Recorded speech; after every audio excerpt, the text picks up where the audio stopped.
Sir हुआ था basic basic. Aniket, Sandeep, Dhananjay, DOM हुआ था क्या आपका?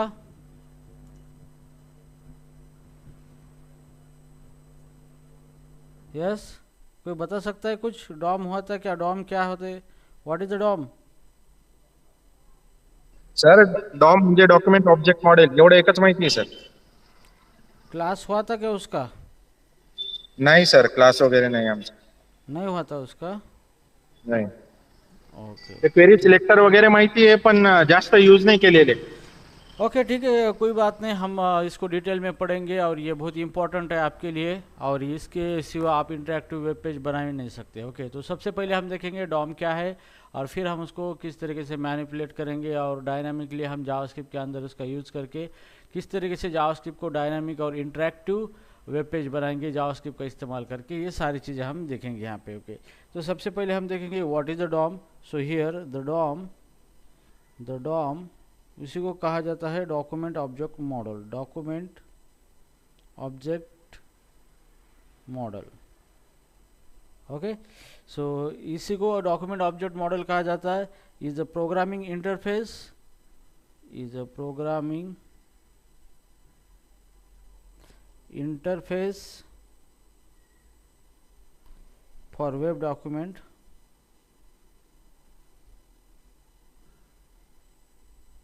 अब इसका मतलब ये होता है कि जो भी हमारा वेब डॉक्यूमेंट होता है, वेब डॉक्यूमेंट मतलब जिसके अंदर हम HTML का कोड बनाते हैं, okay.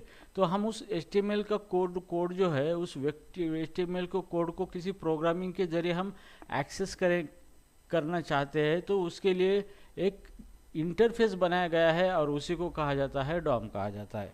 Okay, so here second point यहाँ पे है, it represent the page, it represent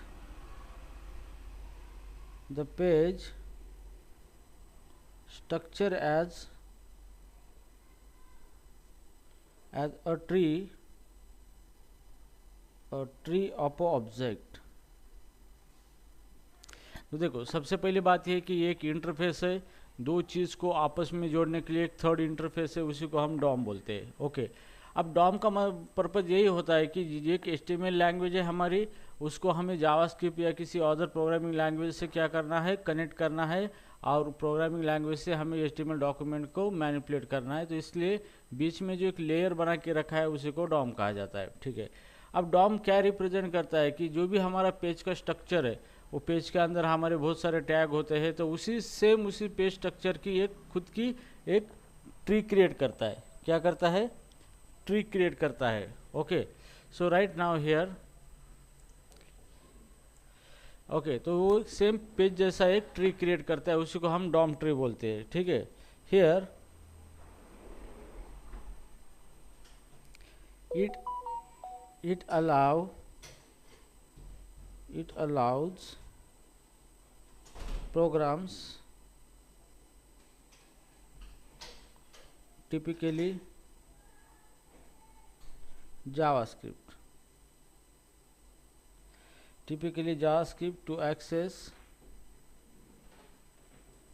to access and manipulate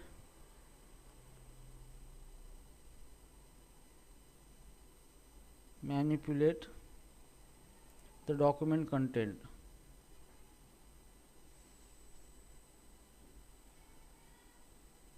ठीक है, तो इसका मतलब ये होता है यहाँ पे कि जो भी हमारे डॉक्यूमेंट के अंदर कंटेंट होते हैं HTML के अंदर हम लिखते हैं, तो उस कंटेंट को हम प्रोग्रामिंग के जरिए मैक्सिमम यहाँ पे जावास्क्रिप्ट के जरिए एक्सेस करके उसको मैनिपुलेट कर सकते हैं, उसको डायनामिकली उसको चेंज कर सकते हैं। तो यहाँ पे कंसेप्चुअली यहाँ पे देखेंगे कंसेप्चुअल मॉडल, ठीक है। तो जैसे मान लो ये मेरा एक पेज है HTML का, this is my HTML document, okay. तो यहाँ पे मैं यहाँ पे टैग लिखता हूँ, जैसे H1 टैग लिखता हूँ मैं यहाँ पे, और यहाँ पे लिखता हूँ वेलकम /H1 टैग, ठीक है। ये मेरा HTML का कोड है, दिस इज .html फाइल, ठीक है, ये HTML की फाइल है। सेकंड चीज़ है कि मुझे क्या करना है, यहाँ पे एक बटन लेना है। क्या करना है? बटन लेना है यहाँ पे ओके नाम दे दे। तो जैसे ही मैं इस बटन को क्लिक करूँ तो ये जो टेक्स्ट है इसका कलर क्या होना चाहिए, रेड होना चाहिए। क्या होना चाहिए, रेड होना चाहिए। अब इस तरीके की फंक्शनलिटी मुझे बनानी है, ठीक है। तो यहाँ पे जैसे बटन HTML बटन प्रोवाइड करता है, लेकिन उसके ऊपर क्लिक करके हमें कुछ प्रोग्रामिंग करनी पड़ती है। तो जैसे भी हम बटन को क्लिक करेंगे तो डायरेक्टली यहाँ पे इसका कलर रेड होना चाहिए। तो इसका मतलब यहाँ पे आपको दो चीज़ लगेगी। नंबर एक, क्लिक इवेंट लगेगा आपको। जैसे भी क्लिक करेंगे कोई तो भी एक प्रोग्रामिंग लैंग्वेज लगेंगे यहाँ पे, programming language, programming language. And number 3 यहाँ पे आपको जो लगेगा वो HTML एलिमेंट। ये तीन चीज़ें आपको यहाँ पे लगने वाली है, ठीक है। तो अभी फिलहाल यहाँ पे ये जो प्रोग्रामिंग लैंग्वेज है यहाँ पे वर्क होती है जावास्क्रिप्ट, ठीक है। तो फिलहाल अभी सारी चीज़ें अवेलेबल है हमारे पास क्लाइंट इवेंट भी अवेलेबल है, जावास्क्रिप्ट भी अवेलेबल है, HTML डॉक्यूमेंट भी अवेलेबल है। अभी यहाँ पे प्रॉब्लम दिक्कत ये है कि ये है आपकी जावास्क्रिप्ट, ठीक है। मान लो आपकी जावास्क्रिप्ट ये कोडिंग है जावास्क्रिप्ट, ये जावास्क्रिप्ट अलग है, इसका सेपरेट इंजन है, और ये है HTML, ये भी अलग है, सेपरेट है, इसका भी सेपरेट इंजन है। अब प्रॉब्लम ये है कि जैसे ही मैं बटन को क्लिक करी तो HTML के एलिमेंट को एक्सेस करके उसका कलर रेड होना चाहिए, लेकिन बोथ आर डिफरेंट, इसलिए यहाँ पे ये कम्युनिकेशन नहीं हो पाता है। तो ये कम्युनिकेशन करने के लिए यहाँ पे बीच में एक तीसरा लेयर ऐड करके रखा है, इंटरफेस बना के रखा है यहाँ पे तीसरा, और इसी को कहा जाता है डॉम कहा जाता है, इसी को डॉम कहा जाता है। तो ये डॉम क्या करता है, सेम HTML एलिमेंट का ऑब्जेक्ट क्रिएट करता है और जावास्क्रिप्ट के थ्रू जावास्क्रिप्ट इसको एक्सेस करता है और उसका रिजल्ट यहाँ पे दिखता है, यहाँ पे इस तरीके से। तो जावास्क्रिप्ट डायरेक्टली HTML को एक्सेस नहीं कर सकता, इसलिए सेम HTML के ऑब्जेक्ट डॉम के फॉर्म में बनाए गए हैं। तो जावास्क्रिप्ट एक्सेस करेगा डॉम को, और डॉम को एक्सेस करने के बाद उसका रिफ्लेक्शन होगा HTML के अंदर। तो इस तरीके से क्या होगा, HTML जो है हम चेंज कर सकते हैं डायनामिकली HTML को with the help of the DOM. तो डॉम ये क्या है, it is the interface between JavaScript and HTML। तो आप इस तरह से भी उसको बोल सकते हैं, here this is the interface DOM, note यहाँ पे DOM is a interface between JavaScript and HTML document and element। ठीक है, समझ में आया डॉम क्या है? तो ओके, समझ में आया डॉम क्या है? तो डॉम ये क्या है, एक इंटरफेस है बिटवीन HTML एंड जावास्क्रिप्ट, जिसके थ्रू हम HTML को जावास्क्रिप्ट के जरिए एक्सेस करते हैं और HTML को चेंज कर सकते हैं with the help of the JavaScript dynamically to create the interactive web page बनाने के लिए। ओके, तो उसी को कहा जाता है डॉम कहा जाता है। ठीक है, तो अभी हम देखेंगे यहाँ पे डॉम का स्ट्रक्चर देखेंगे, यहाँ पे डॉम का किस तरीके से स्ट्रक्चर होता है यहाँ पे। सो हियर डॉम स्ट्रक्चर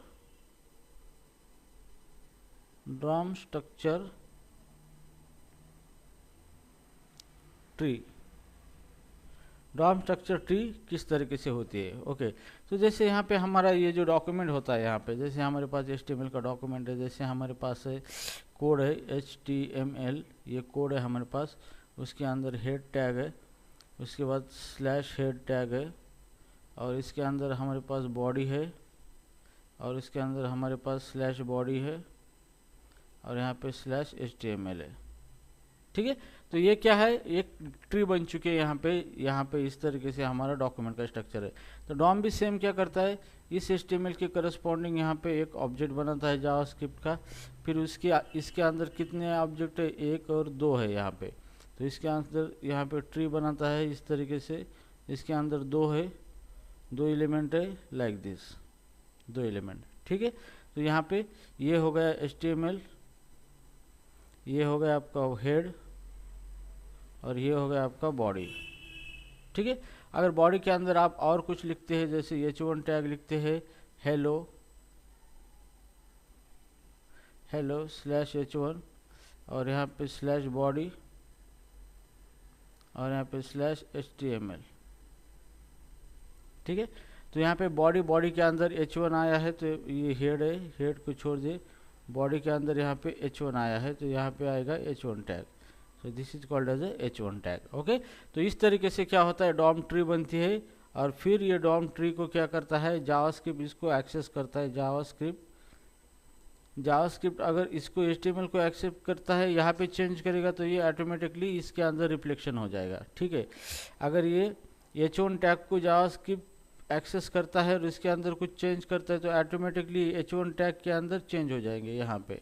तो इस तरीके से क्या होता है, डॉम वर्क होता है, और इसीलिए डॉम का इस्तेमाल करके हम इंटरैक्टिव वेब पेज बना सकते हैं, और जावास्क्रिप्ट का इस्तेमाल करके हम HTML पेज को डायनामिकली क्या कर सकते हैं, मैनिपुलेट कर सकते हैं उसके HTML के एलिमेंट को। So this is how about the concept of the DOM का ये कॉन्सेप्ट है, ठीक है। सो अभी हम डॉम ट्री के बारे में देखेंगे यहाँ पे। तो डॉम की ट्री किस तरीके से है, यहाँ पे tree of a DOM, okay. तो डॉम ट्री किस तरीके से है, यहाँ पे देखो, okay, yes, king Anand Mukesh is there, ठीक है। अब डॉम की ट्री देखें, डॉम की ट्री के देखेंगे। सबसे पहले नंबर 1 होता है डॉक्यूमेंट, यहाँ पे डॉक्यूमेंट ऑब्जेक्ट होता है डॉम के अंदर, the root of the DOM tree. तो जो भी डॉम की ट्री बनती है, इसका सबसे बड़ा रूट होता है डॉक्यूमेंट ऑब्जेक्ट, ठीक है। It represent the entire HTML और XML डॉक्यूमेंट। तो डॉम का एक ऑब्जेक्ट होता है जिसको हम डॉक्यूमेंट ऑब्जेक्ट बोलते हैं, तो वो सबसे रूट ऑब्जेक्ट होता है, वो रिप्रेजेंट करता है कि आपका पूरा HTML डॉक्यूमेंट को रिप्रेजेंट करता है, या फिर आपका कोई XML डॉक्यूमेंट है उसको वो रिप्रेजेंट करता है, ठीक है। नाउ सेकंड है इसके बाद elements.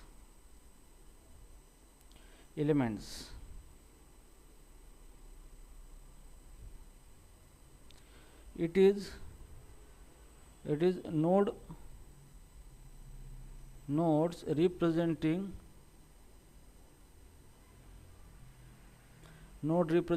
HTML element like division, paragraph tag, h1 tag, span tag, etc. ठीक है। तो उसके बाद आता है एलिमेंट ऑब्जेक्ट। तो एलिमेंट ऑब्जेक्ट रिप्रेजेंट करता है कोई भी HTML एलिमेंट को रिप्रेजेंट करता है, ओके। चाहे वो डिवीजन हो, पैराग्राफ ट्रैप हो, h1 टैग हो, स्पैन हो, UL हो, LI हो, सेलेक्ट हो, बुक, जो भी टैग है उस टैग को रेफर करता है कौन, एलिमेंट ऑब्जेक्ट रेफर करता है, ठीक है। उसके बाद है थर्ड यहाँ पे attribute.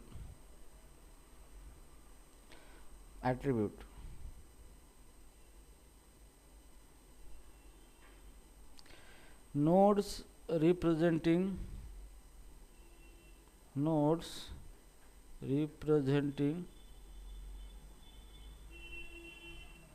element attribute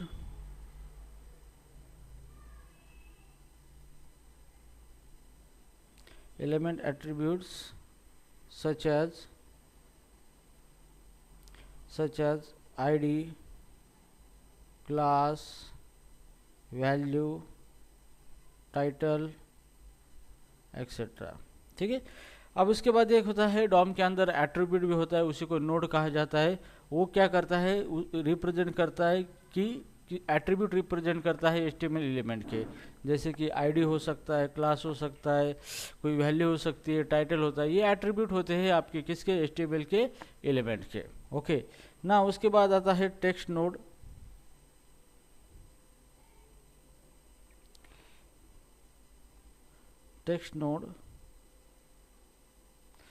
node that contain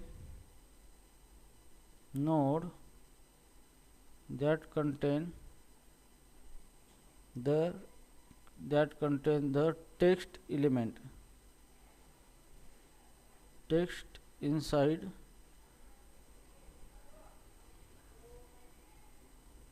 element. सो अगर आपको कोई भी HTML का एलिमेंट है, उसके अंदर आपको कोई टेक्स्ट आपको उसके अंदर रखना है, तो यहाँ पे टेक्स्ट नोड आपको प्रोवाइड किया गया है डॉम के अंदर। तो उसका यूज करके आप कोई भी टेक्स्ट इंसर्ट कर सकते हो आपके HTML के एलिमेंट के अंदर। ओके, तो यहाँ पे इस तरीके से ये हायरार्की बन चुकी है। तो जैसे हम इसको अगर डायग्रामेटिकली देखेंगे तो सबसे रूट हायरार्की में आएगा, ये है डॉक्यूमेंट, ये है document object,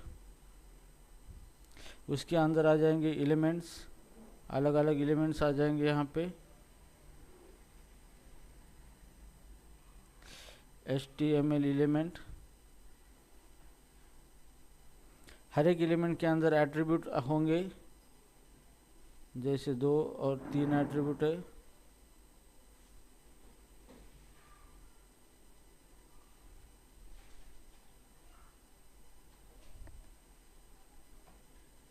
this is called as attribute, और हर एट्रीब्यूट के अंदर टेक्स्ट होगा, जो कि इसको टेक्स्ट नोड कहा जाएगा। किसी के अंदर होता है, किसी के अंदर नहीं होता है। It is called as a text node. ठीक है, तो इस तरीके से आपकी क्या होती है, एक हायरार्की क्रिएट होती है डॉम एलिमेंट की। ओके, तो सबसे रूट यहाँ पे ये है, ये क्या है, रूट एलिमेंट है। This is called as a root element.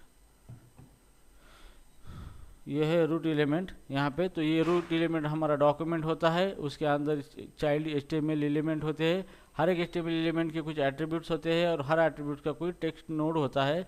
तो ये सब ऑब्जेक्ट्स ऑटोमेटिकली ब्राउज़र क्रिएट करके रखता है जब भी आपका HTML पेज रेंडर होता है, ताकि इसको एक्सेस करके आप अप्रोप्रिएट HTML पेज के अंदर चेंज कर सकते हो with the help of the JavaScript. Okay, तो this is how your structure of the DOM tree is here. समझ में आ रहा है सबको? अब हम देखेंगे डॉम। तो अभी आपको पता चला कि वो एक इंटरफेस है दोनों के बीच में, जावास्क्रिप्ट और HTML के बीच में, ताकि HTML के एलिमेंट को जावास्क्रिप्ट के थ्रू एक्सेस कर सकते हैं with the help of the DOM. ठीक है, तो इतना तो पता चल गया। अभी डॉम कुछ मेथड प्रोवाइड करता है, फंक्शन, जिसका इस्तेमाल करके हम क्या कर सकते हैं, जावास्क्रिप्ट के थ्रू HTML एलिमेंट को एक्सेस कर सकते हैं। ठीक है, तो यहाँ पे कुछ डॉम मेथड है, जैसे कि डॉम मेथड्स, ये हो गया डॉम मेथड्स। Okay, here. ठीक है, अभी देखेंगे डॉम की मेथड देखेंगे। बहुत सारे मेथड है, लेकिन हम जनरली कॉमन मेथड देखेंगे यहाँ पे। Common method used, DOM provides more methods for HTML document manipulation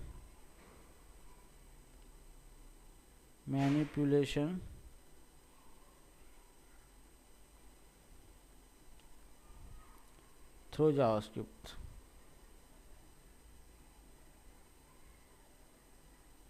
ठीक है, तो जावास्क्रिप्ट के थ्रू यहाँ पे बहुत सारे मेथड प्रोवाइड करिए है डॉम ने। उस मेथड का इस्तेमाल करके हम HTML डॉक्यूमेंट को मैनिपुलेट कर सकते हैं through the JavaScript. Okay, so here common method user to manipulate, common methods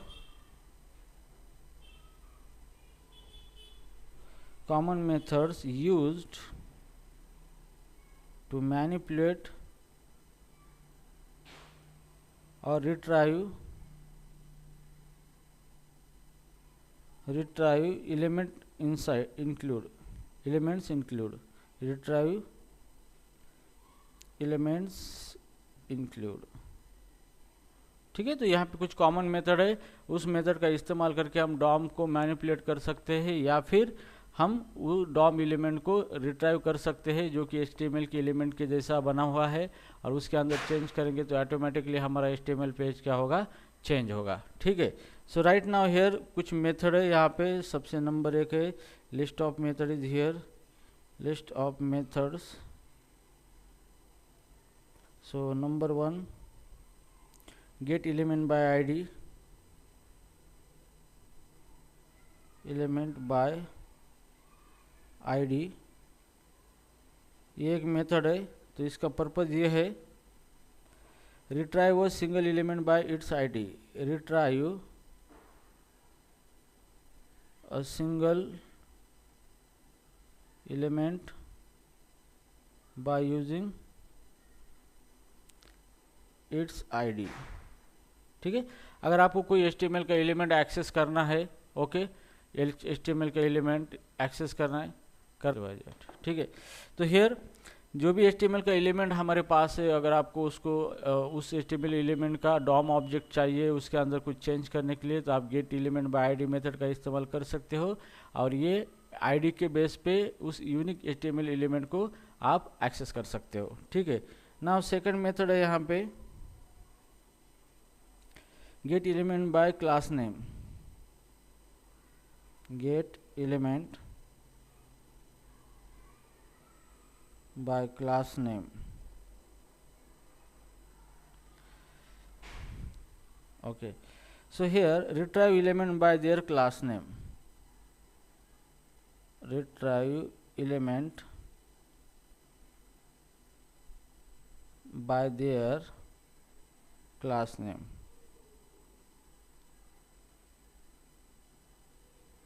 their class name।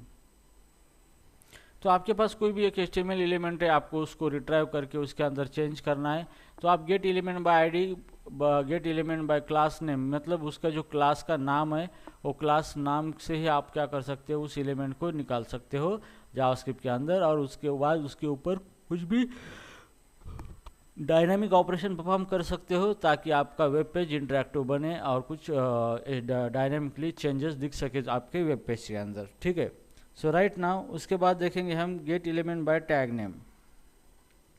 Number third, gate element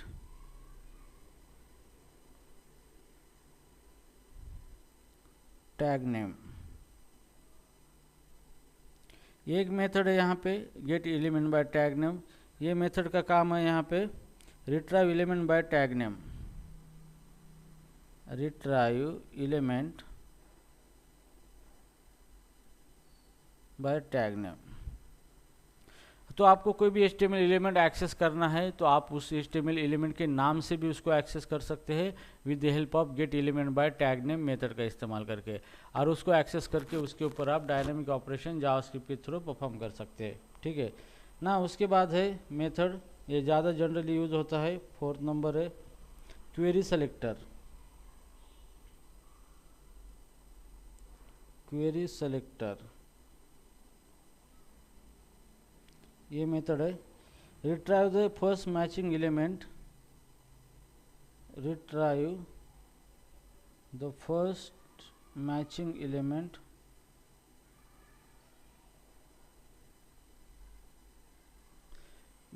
retrieve the first matching element for a CSS selector।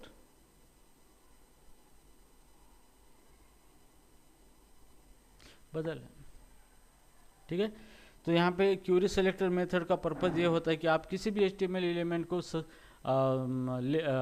Select कर सकते हो based on उसके CSS selector से। जैसे उसका ID है तो CSS selector का इस्तेमाल करके आप क्या कर सकते हो, कोई भी HTML एलिमेंट को एक्सेस कर सकते हो जावास्क्रिप्ट के अंदर और उसके अंदर चेंज कर सकते हो। अब यहाँ पे ये होता है कि मान लो कि सेम सेलेक्टर 3-4 एलिमेंट है उनको सेम सेलेक्टर है, लेकिन ये मेथड क्या करता है, जो पहले मैच हुआ है उसी को रिटर्न कर देता है। तो एक ही क्या करता है, एक ही एलिमेंट इसके अंदर सेलेक्ट हो सकता है। ठीक है, नाउ सेकंड इसकी मेथड है यहाँ पे query selector all.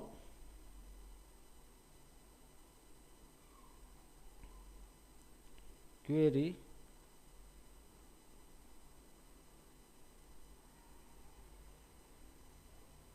Selector all method है यहाँ पे।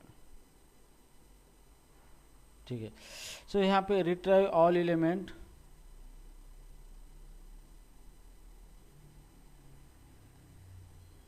retrieve all element matching a CSS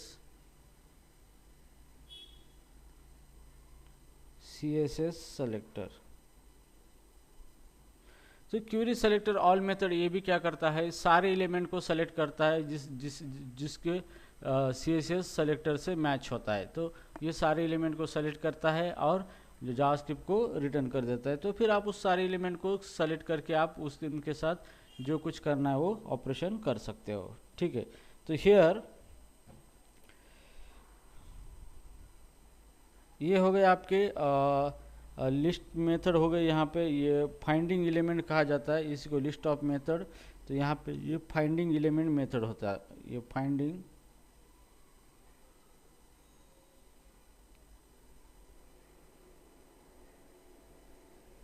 okay इसी को कहा जाता है फाइंडिंग एलिमेंट मेथड कहा जाता है। ठीक है, अभी हम यहाँ पे सेकंड देखेंगे हम मॉडिफाइंग एलिमेंट्स। हम HTML एलिमेंट को मॉडिफाई करने के लिए क्या क्या फंक्शन दिए गए हैं वो अभी हम देखेंगे यहाँ पे। मॉडिफाइंग एलिमेंट्स ओके, तो एलिमेंट को किस तरीके से आप मॉडिफाई कर सकते हो HTML के एलिमेंट के with the help of some function DOM के अंदर। ये फंक्शन आपको पता होना ज़रूरी है। इस फंक्शन के ज़रिए आप डायरेक्ट डायनामिक ऑपरेशन परफॉर्म कर सकते हो, अदरवाइज आप नहीं कर सकते। ठीक है, तो अगर आपको UI के ऊपर कुछ ऑपरेशन परफॉर्म करने हैं HTML के कंपोनेंट के ऊपर, तो आपको डॉम का आना ज़रूरी है। Without DOM you can not do anything in Angular or any front end technology. Okay, so that's why this chapter is very important for you. So right now here modifying the element, अभी हम देखेंगे element को modify कैसे किया जाता है। ठीक है, तो सबसे पहले मेथड है यहाँ पे, नंबर 1 मेथड है क्रिएट एलिमेंट। क्रिएट एलिमेंट, अब ये क्रिएट एलिमेंट एक मेथड है, create a new element. Okay,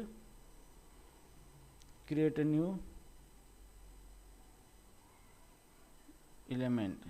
अगर आपको डायनामिकली कोई बटन क्रिएट करना है, डायनामिकली कोई भी HTML का एलिमेंट क्लिक करना है, जैसे भी मैं ऐड करूँगा तो कोई बटन आ जाएगा या फिर कोई टेक्स्ट बॉक्स ऐड हो जाएगा, कोई भी डायनामिक एलिमेंट क्रिएट करना है तो यहाँ पे क्रिएट एलिमेंट मेथड का यहाँ पे इस्तेमाल होता है। ठीक है, नाउ सेकंड मेथड है यहाँ पे append child.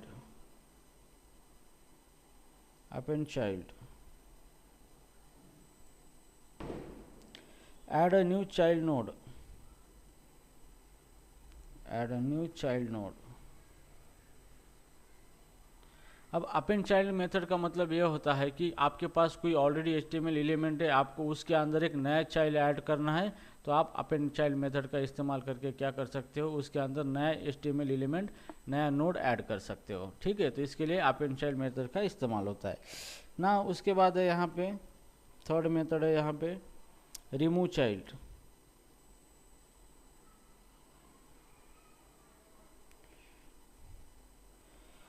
remove a child node, it remove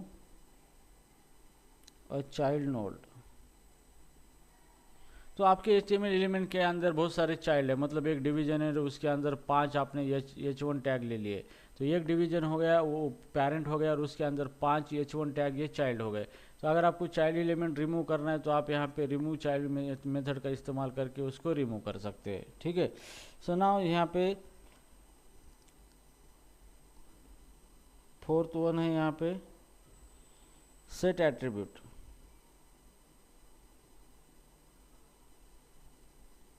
set attribute, sets और update N attribute.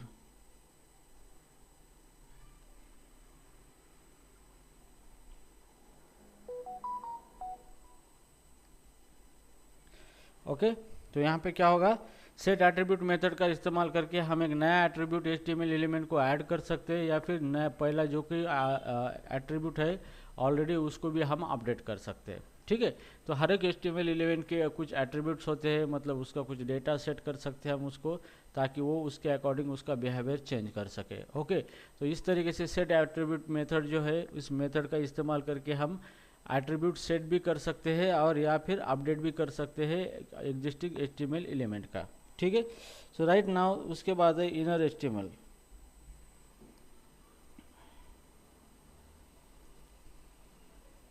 Inner HTML, set or get the HTML content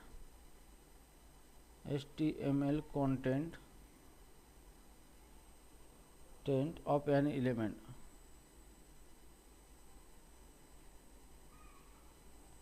ठीक है, तो यहाँ पे इनर HTML फंक्शन जो है, ये फंक्शन का इस्तेमाल क्या करना है कि आपको किसी भी HTML एलिमेंट का अंदर का पूरा HTML कंटेंट लेने हैं या फिर उसके पूरे रिमूव करने हैं या फिर उसके अंदर नए HTML कंटेंट रखने हैं, तो आप क्या कर सकते हो, इनर HTML फंक्शन का इस्तेमाल कर सकते हो। ठीक है, तो आपके पास कोई भी HTML टैग है, जैसे कि मेरे पास बॉडी टैग है, उसके अंदर बहुत सारे टैग है, तो बॉडी के अंदर का इनर HTML जो है, मतलब बॉडी के अंदर के सारे HTML का कोड हम इससे एक्सेस कर सकते हैं इनर HTML से, या फिर उसकी जगह कोई रिप्लेस कर सकते हैं। ओके, तो ये बहुत इंपॉर्टेंट मेथड है इनर HTML, लेकिन इसके कुछ ड्रॉबैक भी है, तो इसको यूज़ करते वक्त बहुत संभल के यूज़ करना पड़ता है।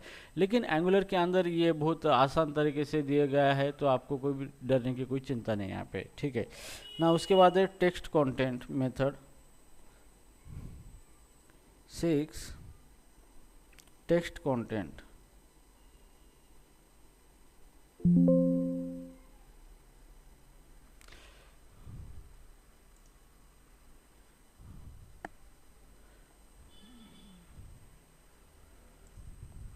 ओके, अब टेक्स्ट कंटेंट जो होता है ये सेट और get the text content of a element, set और get text content of a element.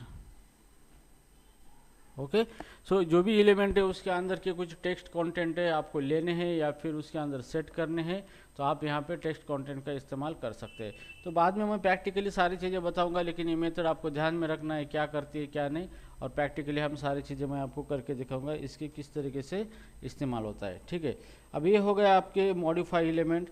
अब डॉम के अंदर आता है इवेंट हैंडलिंग, ये बहुत इंपॉर्टेंट है event handling.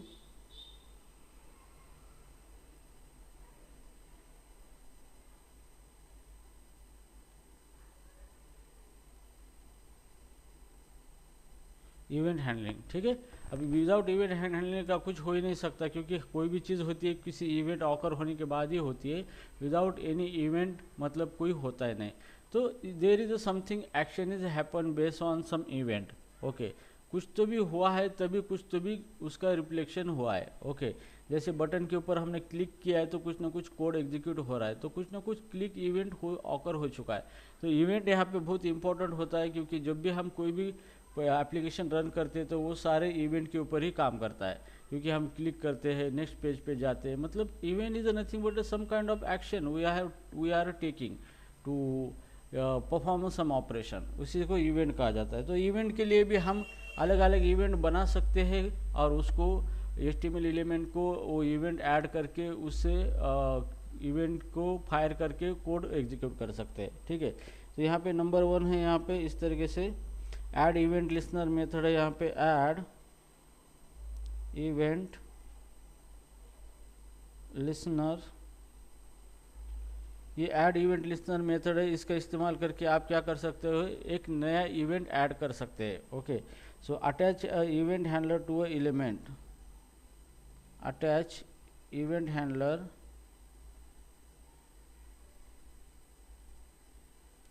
To an element. अगर आपको कोई एलिमेंट है आपके पास और आपको उसके ऊपर कुछ इवेंट आपको फायर करना है, जैसे क्लिक करके, और जैसे भी उसने क्लिक किया तो कोई भी एक आपका कोड मतलब हैंडलर आपको एग्जीक्यूट करना है, तो आप यहाँ पे ऐड इवेंट लिस्नर मेथड का इस्तेमाल करके आपका हैंडलर अटैच कर सकते हैं उस इवेंट को। ठीक है, तो जैसे वो इवेंट ऑकर होगा ऑटोमेटिकली आपका हैंडलर का कोड एग्जीक्यूट होगा। ठीक है, तो ये मेथड का इस्तेमाल होता है वहाँ पे। नाउ नंबर 2 है यहाँ पे remove event listener, remove event listener.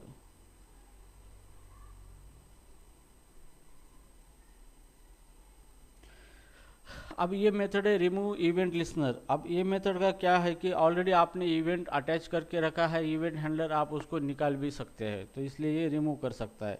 So here remove an event handler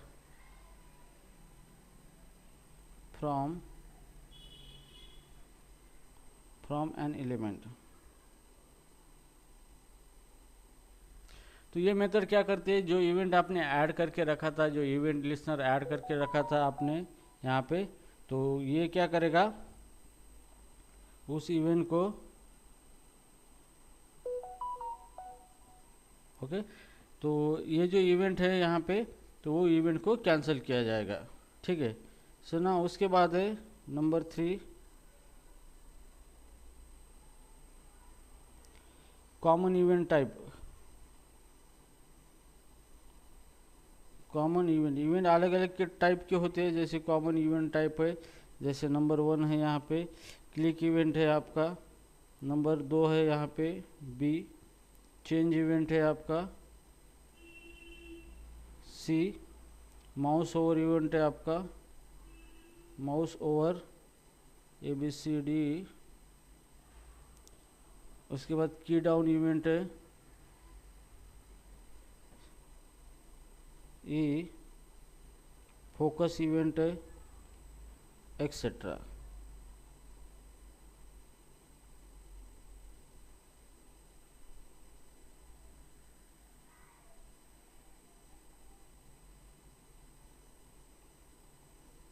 etcetera. तो ऐसे बहुत सारे इवेंट है, हर एक इवेंट के ऊपर हम कोड रन कर सकते हैं, ताकि यूज़र किसी इवेंट को फायर करेगा, यूज़र किसी इवेंट को क्लिक करेगा या जनरेट करेगा, तो डायरेक्टली हम उसके ऊपर जो भी फंक्शन हमने ऐड करके रखा है, जिसके अंदर कोई डिज़ायर कोड है, वो कोड हम क्या करेंगे, एग्जीक्यूट करेंगे, और यहाँ पे हमारा वेब पेज बेहतर तरीके से रिस्पॉन्ड करेगा टू द यूज़र को, ठीक है। सो नाउ यहाँ पे हम देखेंगे डॉम की कुछ प्रॉपर्टीज़ होती है, जैसे कि उसकी एलिमेंट की कुछ प्रॉपर्टी होती है, क्या क्या प्रॉपर्टी होती है, हम कॉमन प्रॉपर्टी देखेंगे हम यहाँ पे। नंबर 3 है DOM properties.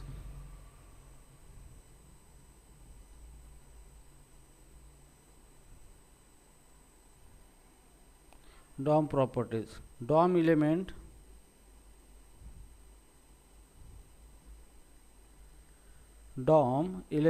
have many properties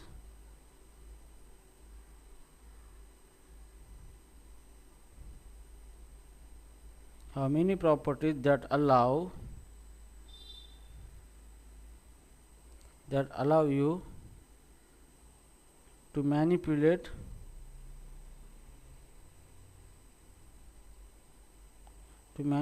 them directly,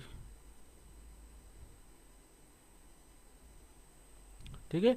तो डॉम एलिमेंट जो भी होता है, हमारा डॉम ऑब्जेक्ट होता है, उसकी बहुत सारी प्रॉपर्टी होती है, हम उसको डायरेक्टली मैनिपुलेट कर सकते हैं, एक्सेस कर सकते हैं, और जैसे उसको एक्सेस करेंगे तो उसका करस्पॉन्डिंग जो HTML एलिमेंट है उसके अंदर चेंज होते रहेंगे, ठीक है। तो यहाँ पे जैसे कि एलिमेंट की कुछ प्रॉपर्टी होती है, जैसे एलिमेंट प्रॉपर्टी है, so number A element property, तो उसके अंदर है नंबर 1 आईडी प्रॉपर्टी है, उसके बाद है नंबर 2 क्लास नेम प्रॉपर्टी है, क्लास नेम, उसके बाद है स्टाइल प्रॉपर्टी है,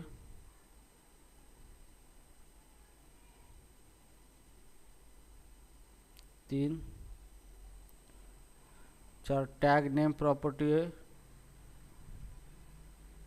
नंबर 5 वैल्यू प्रॉपर्टी है, एक्सेट्रा। ऐसी बहुत सारी प्रॉपर्टी है जो कि डॉम एलिमेंट, जो भी एलिमेंट होता है डॉम का ऑब्जेक्ट, उसकी बहुत सारी प्रॉपर्टी होती है। तो हम इस प्रॉपर्टी का चेंज करके ओरिजिनल जो HTML एलिमेंट है उसके अंदर हम चेंज कर सकते हैं, ओके। तो यहाँ पे कुछ डायमेंशन रिलेटेड भी प्रॉपर्टीज होती है यहाँ पे एलिमेंट प्रॉपर्टी, यहाँ पे उसके बाद है चिल्ड्रन प्रॉपर्टी है, यहाँ पे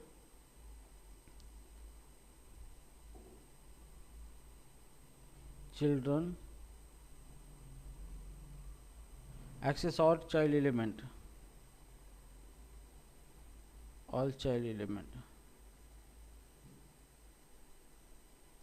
सो डॉम जो ऑब्जेक्ट होता है उसके अंदर चिल्ड्रन नाम की प्रॉपर्टी होती है, तो उसके ज़रिए हम क्या कर सकते हैं, सारे HTML एलिमेंट के जो चाइल्ड है उसको हम एक्सेस कर सकते हैं, ओके। सो मान लो ये H1 एलिमेंट का जो ऑब्जेक्ट है डॉम, तो H1 के अंदर जितने भी चाइल्ड एलिमेंट है सारे हम एक्सेस कर सकते हैं with the help of the children property, okay.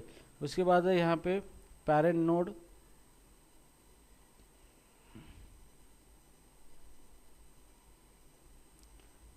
Node, इसके बाद है next sibling,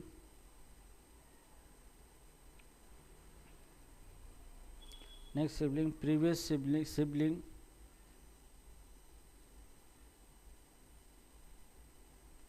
previous sibling navigate the dormitory. It navigate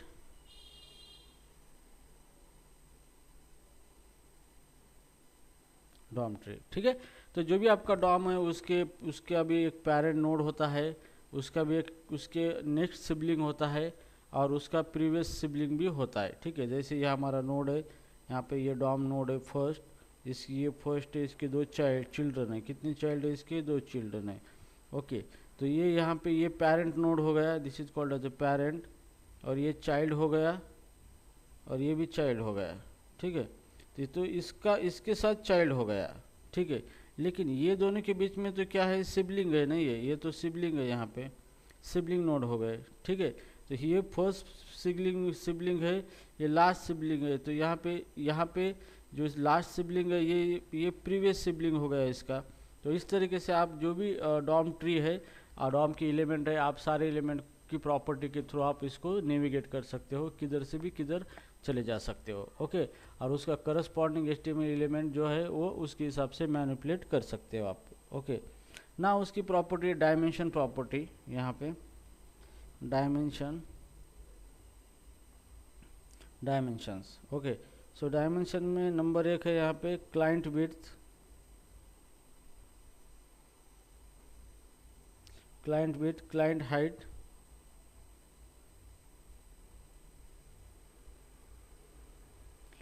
height, offset width,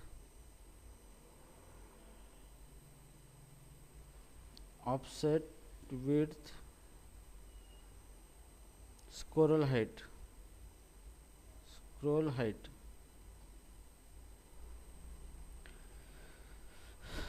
these property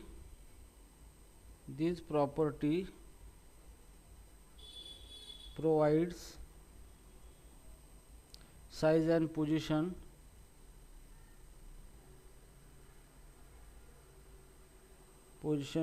information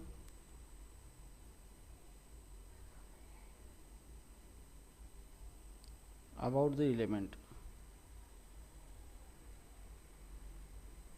अगर आपके पास कोई भी डॉम एलिमेंट, आपके पास कोई भी एचटीएमएल एलिमेंट है, आपको उसकी साइज, पोजीशन सब कुछ पता करना है, तो आप उसका करस्पॉन्डिंग डॉम ऑब्जेक्ट बना के उसकी प्रॉपर्टी है क्लाइंट विड्थ, क्लाइंट हाइट, उसकी कितनी विड्थ है, कितनी हाइट है, उसकी ऑफसेट विड्थ कितनी है, स्कोरल हाइट कितनी है, सारे आप उसकी पोजीशन निकाल सकते हो उस एचटीएमएल एलिमेंट की आप जावास्क्रिप्ट के अंदर with the help of this property of a DOM. ठीक है, हियर अब यहाँ पे इवेंट इन अ डॉम, तो डॉम के इवेंट, इसके ऊपर आपको क्वेश्चन पूछा जा सकता है इंटरव्यू में, तो आप इसका प्रिपरेशन करके लो, ये 100% इंटरव्यू में पूछा जा सकता है। Events in a Dom,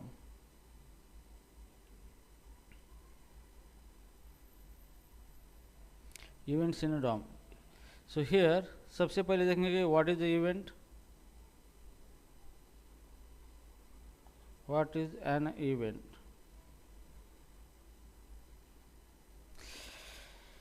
Okay, event are action or occurrence, event are action or something occurrence detected by the DOM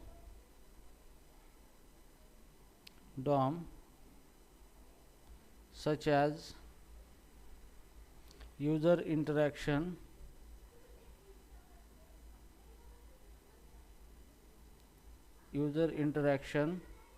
और ब्राउज़र इवेंट।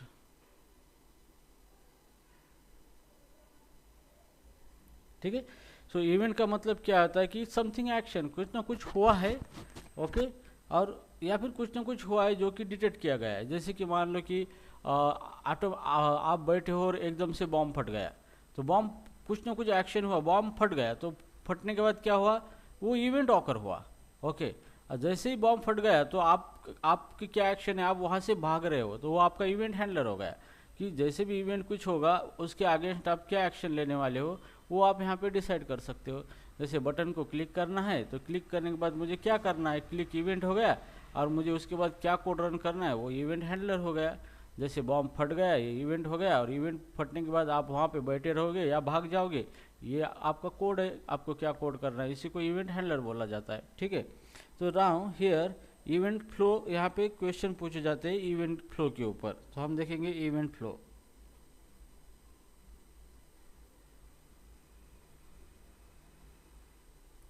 इवेंट फ्लो, ठीक है।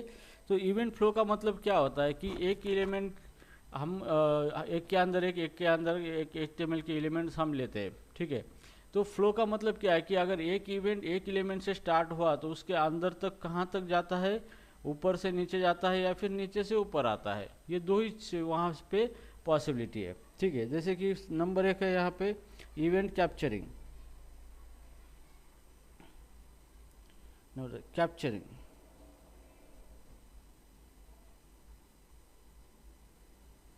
Event is captured from the root to the target element.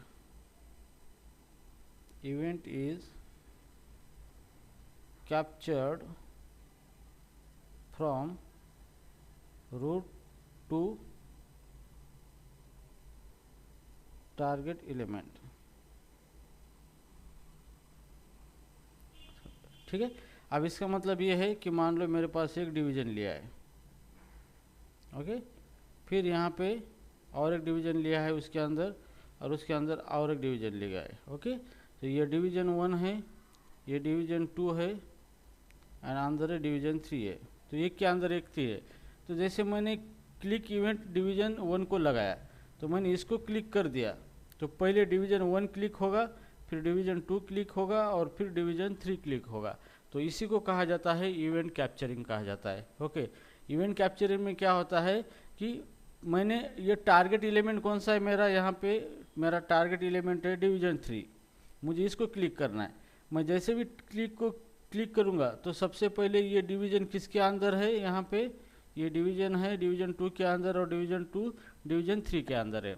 ठीक है, तो यहाँ पे क्या होगा, सबसे पहले मैं डिवीजन 3, ये मेरा टारगेट एलिमेंट है, टारगेट एलिमेंट कि मैंने इसको क्लिक किया, तो जैसे ही मैं इसको क्लिक किया तो ये क्या करेगा, इसका रूट कौन सा है डिवीजन, पहले ये क्लिक होगा, फिर उसके बाद इसका ये क्लिक होगा, और लास्ट में जिसको टारगेट किया है वो क्लिक होगा। ठीक है, तो इस टाइप का जो भी इवेंट होगा उसी को कहा जाता है इवेंट कैप्चरिंग कहा जाता है। तो ये 100% इंटरव्यू में आपको क्वेश्चन पूछा जाएगा, 100% इंटरव्यू क्वेश्चन।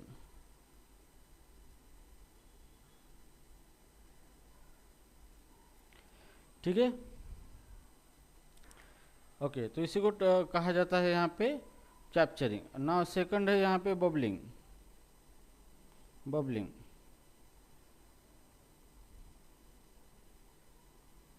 Event bubbling. अब इवेंट बबलिंग में क्या होता है, event bubble up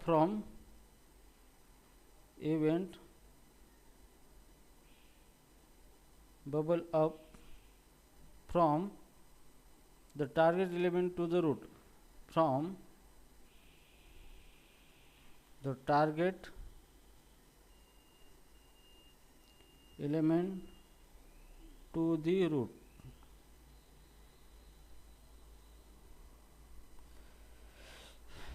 Event bubble up from target element to root।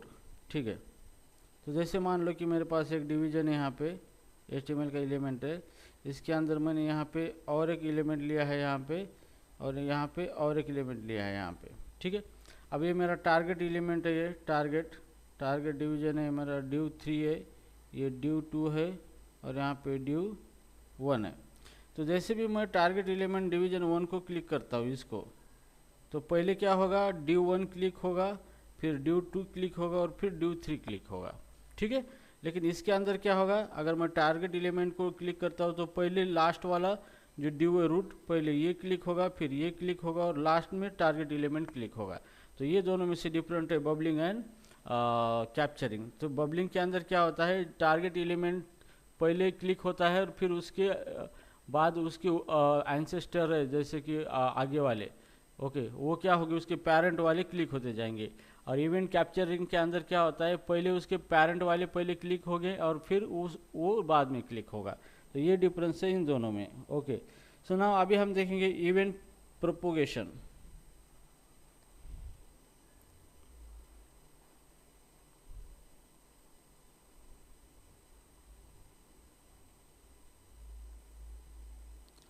Event propagation.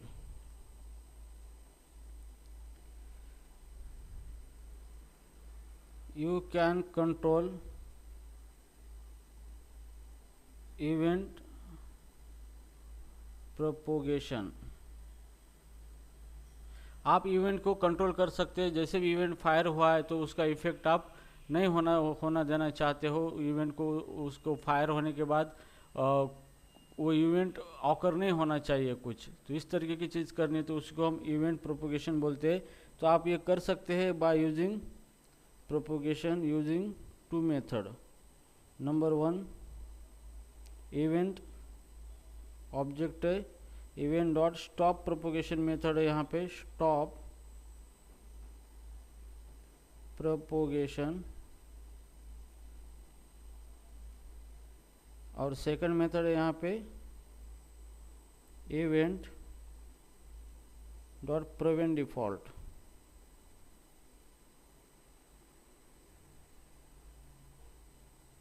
ठीक है, तो ज़्यादा से ज़्यादा यही प्रिपेयर किया जाता है प्रिवेंट डिफॉल्ट, ताकि ये क्या करता है इवेंट ऑकर होने से उसको रोकता है। ओके, इवेंट ऑकर होने से मतलब जैसे भी इवेंट ऑकर होता है तो फर्दर एक्शन कुछ होने से वो क्या करता है उसे रोकता है, उसी को कहा जाता है event propagation with the help of event dot prevent default. ये इसका मेथड है। Okay, so here guys do you want to continue और स्टॉप राइट नाउ?